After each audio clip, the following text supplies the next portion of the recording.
Hello again, everyone. This is Jeff Reed, former writer for iFanboy. In honor of Peacemaker's second season coming out this week, I'm going to talk about the time that Peacemaker had his most unusual role in the DC Universe, and that was when he was mentor to a young, popular superhero. Now, in 1993, Amanda Waller was putting together an Adhoc Suicide Squad, unofficially named, but still that's what they were. Now, Peacemaker had been a member of the various spy series in DC Comics around that time period. I mentioned before about Checkmate and Vigilante and even the Suicide Squad proper. He was around the edges of those series a lot.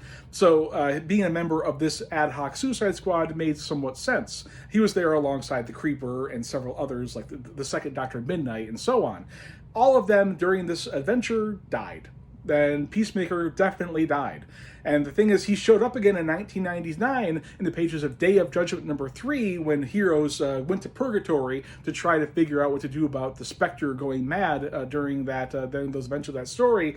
And there was, Peacemaker and Vigilante were just hanging out in Purgatory. Neither got any lines or anything, but they were definitely there. So he had died, 100% flat out died, until he came back in 2006 in the pages of the brand new Jamie Reyes Blue Beetle series that spun out of Infinite Crisis.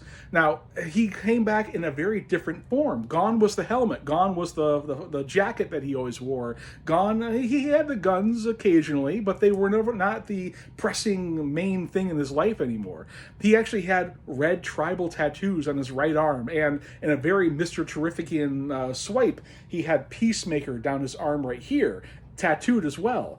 So he, whenever went by Christopher Smith, he always just was called Peacemaker in the series, but he took on the mentor, kind of gruff uncle character for Jaime, as Jaime learned about what that scarab was that he found and what its powers were and how to deal with it. Christopher Smith was a great ally to Jaime as they defended the world against the overtake of the Reach and other bad guys that came along there. The whole series is full of cameos from other heroes like Superman and the Justice Society characters and Justice League characters and Teen Titans, but Peacemaker was there almost from the beginning up to the very end of the series as it ran.